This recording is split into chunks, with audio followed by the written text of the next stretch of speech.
इस बार की होली में आपकी तैयारियां कहाँ तक पहुंची? मुझे आपने कमेंट नहीं किया, कमेंट कीजिएगा जरूर। चलिए मैंने आज क्या बनाया है वो आपको मैं बता दूं। हम नवरत्न जो मिक्सचर आती है ना, नमकीन, उसको बना करके तैयार करेंगे। बहुत ही सिंपल और इजी तरीके से बन जाती है, आपको ज्यादा परेशानी नहीं होगी। अगर इस तरह का झारा आपके पास है ना तो बहुत आसानी से बन जाएगी। तो चलिए शुरू करते हैं। नमस्कार, शोभास खजाना में आपका बहुत बहुत स्वागत है। देखिए मैंने क्या किया था, कम से कम 5 से 6 घंटे पहले इसको चने की दाल को और दूसरी मैंने जो साबुत मसूर की दाल आती है ना, इन दोनों को भीगने के लिए रख दिया था। अब मैं इन दोनों को आपको दिखा रही हूँ कि देखिए कितनी अच्छी से ये फूल करके तैयार हो गई है। अब हमें कुछ नहीं करना है, इनका पहले पानी निचोड़ देना है। तो हम एक छन्नी लगा करके पानी को इसके सारे निकाल देंगे। देखिए कुछ इस तरह से छन्नी पर रख के आप सारे पानी को निकाल दीजिएगा। पानी हमें बिल्कुल भी नहीं चाहिए इसमें। तो ये प्रोसीजर आप पहले कर लीजिएगा, उसके बाद हम नमकीन को बनाना शुरू करेंगे। देखिए अब हमारा ये पानी पूरी तरह से निकल गया है। तो अब इसको हम झाड़ करके एक प्लेट में निकाल कर रख देंगे। इसी तरह से हमने जो साबुत मसूर की दाल ली है, इसको भी हम पानी इसमें से सारा निकाल करके और इसका भी अच्छे से पानी को छान लेंगे। अब देखिए कुछ इस तरह से हमने दोनों दाल को छान लिया है। अब क्या किया है मैंने, अपने डाइनिंग टेबल पे ही कुछ इस तरह से एक कॉटन के कपड़े को बिछा लीजिएगा। तो मैंने एक टॉवेल बिछा लिया है और उसके ऊपर इन दोनों दालों को फैला करके हमें पंखे के नीचे इसको लगभग 15 से 20 मिनट के लिए छोड़ना है। ये आराम से सूख जाएंगे। कहने का मतलब हमें इसको ऊपर की जो लेयर की पानी है ना, हमें बस उसको ड्राई करना है और अंदर इसमें पानी मॉइस्चर बना रहना चाहिए। बस इसी तरह की दाल हमें चाहिए दोनों को। तो इस तरह से मैंने दोनों को फैला के छोड़ दिया। जब तक वो सूख रही है तब तक हम लोग बाकी का प्रोसीजर करके तैयार कर लेते हैं। तो मैंने कम से कम 2 कटोरी के करीब बेसन ले लिया है और इससे हम इसकी जो सेव निकलती है ना, पतली पतली बेसन की सेव, वो हम बना करके तैयार करेंगे। तो ये भी बहुत आसानी से बन जाती है। अपने बेसन में हमें बस कुछ नहीं करना है, थोड़ी सी हल्दी, थोड़ी सी मिर्ची पाउडर और थोड़ी सी नमक इसमें डालना है। नमक भी ध्यान रखिएगा, लगभग हमारे सभी चीजों में नमक पड़ करके तैयार होगा। तो नमक को हमें इस तरह से एडजस्ट करके डालना है कि ज्यादा नमकीन ना हो जाए। अब ये मिलाने के बाद हमें इसमें थोड़ा थोड़ा पानी डाल करके इसको गूंदना है। तो उससे पहले लगभग 1 टेबल स्पून के करीब इसमें ऑयल डाल दीजिएगा। इससे क्या होगा कि हमारी जो सेव बनेगी ना, बहुत अच्छी खस्ता बन करके तैयार होगी। अब थोड़ा थोड़ा पानी डाल करके इसका बैटर बना करके तैयार करना है। देखिए कुछ इस तरह की जब कंसिस्टेंसी हो जाएगी ना इसकी, ना ज्यादा गाढ़ी ना ज्यादा पतली, बस ऐसी हमें तैयार चाहिए हमारा आटा। अब वहां मैंने तेल गरम होने के लिए रख दिया। अब इस तरह से जो एक मिक्सचर बनाने वाला जो मशीन आती है ना, वो ले लिया है मैंने और इसमें जो बिल्कुल बारीक वाली छेद वाली जो होती है ना जाली, उसको हम इसमें लगा लेंगे। जितनी बारीक आपकी सेव निकल करके बनेगी ना, उतनी अच्छी आपकी मिक्सचर में टेक्सचर आएगा। लेकिन अगर आपके पास बारीक नहीं है, मोटी है, तो आप मोटी से भी आसानी से बना सकते हैं, कोई दिक्कत नहीं है। अब इसमें अपने बैटर को फिल कर लेना है।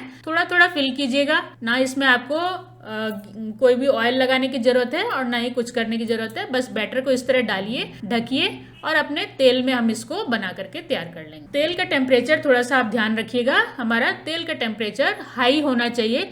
जैसे ही हम इसमें मिक्सचर डालें ना, सेव डालें, तो वो बिल्कुल अच्छे से पकना चालू हो जाना चाहिए। अगर आपने कम टेम्परेचर पे डाल दिया ना, तो आपके सेव में तेल, एक तो ऑयल ज़्यादा सोख लेगा और फिर वो उतनी ज़्यादा क्रिस्पी बन करके नहीं तैयार होगी। बस इसी तरह से अपने सेव को बनाते जाइए आसानी से। कुछ नहीं करना है, एक तरफ से हल्की सी जब सिक जाए तो दूसरी तरफ से भी सेक करके हम इसको बाहर निकाल लेंगे। इसका परखने का तरीका ये है कि जब भी हमारे ऑयल में जो हमारी ये जो बन रही है ना झाग जैसी, ये झाग जब हमारी शांत हो जाएगी ना, इसका मतलब आप समझ लीजिएगा कि हमारा जो मिक्सचर का जो हमने सेव का बैटर डाला है इसमें, वो पक के तैयार हो गया है।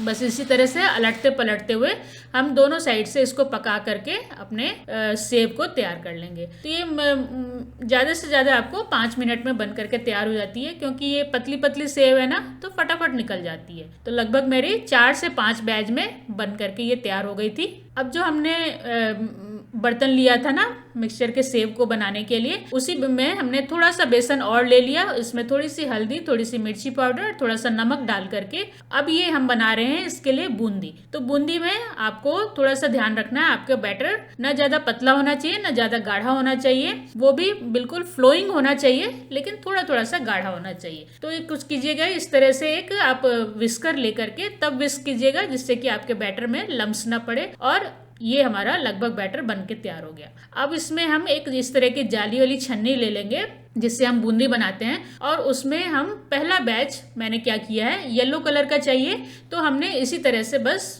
बिना कलर डाले हुए बना करके तैयार कर लिया है। तो झारे में आप अपने बैटर को डालिए और हल्का सा ऊपर से टैप टैप टैप टैप करेंगे ना, तो आपकी सारी बूंदियां अच्छे से निकल के तैयार हो जाएंगी। तो देख रहे होंगे आप कि हमारी बूंदी कितनी परफेक्ट बन करके तैयार हुई है। बस 1 मिनट आप इसको थोड़ा सा हिला लीजिएगा, ये आराम से क्रिस्पी हो जाती है 1 मिनट में, और फटाफट इसको आप निकाल लीजिए बाहर। तो देखिए कुछ इस तरह से हमारी येलो वाली बूंदी बन करके तैयार हो गई। अब जो हमारा बैटर था ना येलो वाला, इसी में मैंने क्या किया है, थोड़ा सा ग्रीन कलर डाल दिया है, क्योंकि हम नवरत्न मिक्सचर बना करके तैयार कर रहे हैं ना, तो इसमें लगभग 9 से 10 तरह के आइटम्स पड़ते हैं। तो मैंने क्या किया है, इसी को कुछ चेंजेस करके बना करके तैयार किया है। तो उसी येलो बैटर में हमने थोड़ा सा ग्रीन कलर डाल दिया, और अब हमारी ये ग्रीन बूंदी बन करके तैयार हो गई। तो बहुत आसानी से बन जाती है। आपने देखा कि हमें अलग अलग मिक्स करने की भी जरूरत नहीं है, उसी बैटर में थोड़ा थोड़ा कलर मिक्स करते जाइए और आपकी बूंदी के सारे कलर चेंज हो जाएंगे। तो देखिए अब हमारी ये ग्रीन वाली बूंदी भी बन करके तैयार हो गई।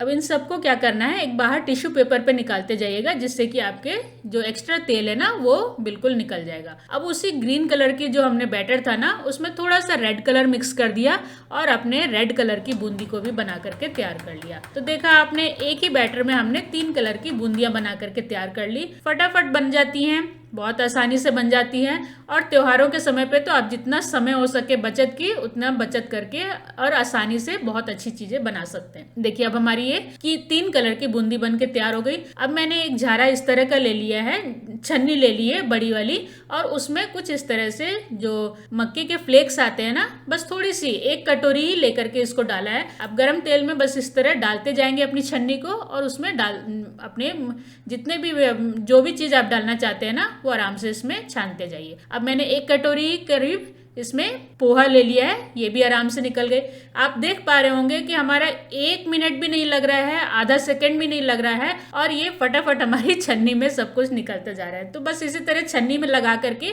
आप अपने सारे जितने भी आइटम्स को आप मिक्स करना चाहते हैं ना, इसमें से आप कुछ स्किप भी करना चाहते हैं तो आराम से कर सकते हैं, जो आपके घर में ना हो तो छोड़ भी सकते हैं। अब मैंने थोड़े से काजू बादाम को भी रोस्ट कर लिया, अब इनको भी इसी में मिक्स कर देंगे। अब मैंने थोड़े से मूंगफली ले लिए हैं, उसको भी मिक्स कर देंगे हम इसी में हल्का सा रोस्ट करके। अब जो हमने दाल रखी थी ना सूखने के लिए, ये दाल अब हम भून के तैयार करेंगे। तो देखिए, देख पा रहे होंगे आप, ऊपर से बिल्कुल सूख गए हैं, लेकिन अंदर इनका मॉइस्चर बना हुआ है। इनको भी बस इसी तरह से छन्नी में डाल करके और तब तक फ्राई करना है जब तक कि इनके जो ऊपर बबल्स आ रहे हैं ना, ये बबल्स खत्म ना हो जाए। जब इनके बबल्स ऊपर से खत्म हो जाते हैं ना, तब आप समझ जाइएगा कि बहुत अच्छे ये क्रिस्पी बन करके तैयार हो जाते हैं। तो ये भी फटाफट बन जाते हैं, इनको तलने में भी ज्यादा समय नहीं लगता है। इसी तरह से आप सारे दाल को तल के तैयार कर लीजिएगा। पहले हमने मसूर की दाल को तल लिया, अब हम चने की दाल को भी तल लेंगे। तो देखिए, चने की दाल भी ऊपर से बिल्कुल ड्राई हो गई है ना, इसी तरह का आपको ऊपर से बिल्कुल ड्राई होना चाहिए और अंदर मॉइस्चर बना हुआ होना चाहिए, तभी जा करके आपकी ये अच्छे से भून करके तैयार होगी। और इसको तब तक भूनना है, ध्यान रखिएगा, एक यही प्रोसीजर है इसका जानने का। देखिए, कुछ इस तरह से जब इसके सारे बबल्स खत्म हो जाएंगे ना, इसका मतलब आप समझ जाइएगा कि आपकी बहुत अच्छी क्रिस्पी बन करके दाल तैयार हो गई है। अब इसमें लास्ट में मैंने 1 मुट्ठी भर करके कड़ी पत्तों को फ्राई कर लिया है। कुछ नहीं करना है, इनको भी जाली में इसी तरह से रख करके तेल में डाल देंगे तो ये भी अच्छे से भुन जाएगी। अब देखिए, हमारा सब कुछ तैयार हो गया। इसको बनाने में मुझे ज्यादा से ज्यादा 15 से 20 मिनट लगा है। और अब इसमें कुछ नहीं करना है, इसको थोड़ा सा ठंडा होने देना है। जब सब कुछ हमारा ठंडा हो जाएगा ना पूरी तरह से, तब इसमें हम कुछ मसाले मिक्स करके तैयार करेंगे। अब इसमें से आप कुछ स्किप भी करना चाहते हैं ना, तो वो भी कर सकते हैं, लेकिन जितनी ज्यादा चीजें आपके पास हो ना, उतना ज्यादा मिक्स करके मिक्सचर बनाएंगे तो बहुत आसानी से बन जाएंगे। अब चलिए इसमें मसाले देख लेते हैं क्या डालना है। तो मैंने ये सादा नमक थोड़ा सा लिया है, 1/2 टीस्पून। ये काला नमक लिया है 1 टेबल स्पून। ये लाल मिर्च पाउडर है 1/2 टीस्पून।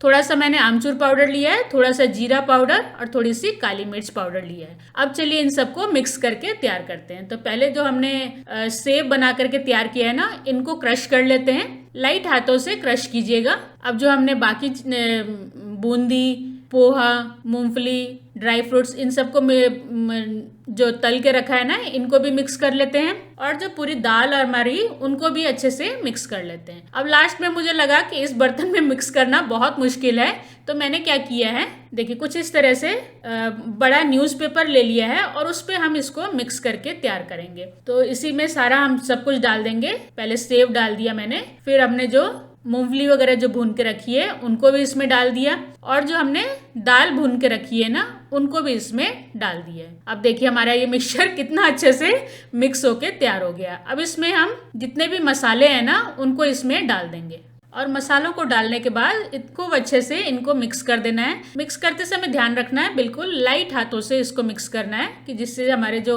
हमने जितने भी बना करके तैयार किए हैं ना वो टूटे नहीं कहीं से। अब देखिए कितनी ज़्यादा क्वांटिटी में हो गई थी ना, तो मुझे तो लग रहा है कि मेरी 2 महीने की मेहनत पूरी हो गई। 2 महीने अब मैं निश्चिंत होकर के आराम से खा सकूंगी। तो इसको आराम से इस तरह से सूखे डिब्बे में भर कर रखिए और इसको आराम से खाइए। तो इस होली इसको जरूर ट्राई कीजिएगा और मुझे कमेंट जरूर कीजिएगा कि आपकी कैसी बन करके तैयार हुई ये नवरत्न मिक्सचर। और बाजार से लाने के बजाय आप घर पे इसको जरूर ट्राई कीजिएगा। और अगर मेरी वीडियो आपको हेल्पफुल लगी हो ना तो प्लीज मेरे चैनल को लाइक, शेयर और सब्सक्राइब जरूर कीजिएगा। मैं आपके कमेंट का जरूर इंतजार करूंगी, तो एक कमेंट जरूर कीजिएगा और इसको जरूर ट्राई कीजिएगा। इतनी फ्रेश बन करके तैयार होती है कि इसको आप महीने, 2 महीने, 3 महीने तक भी रख के खाएंगे ना, इसका स्वाद कभी भी नहीं चेंज होता है। तो इसको जरूर ट्राई कीजिए। धन्यवाद।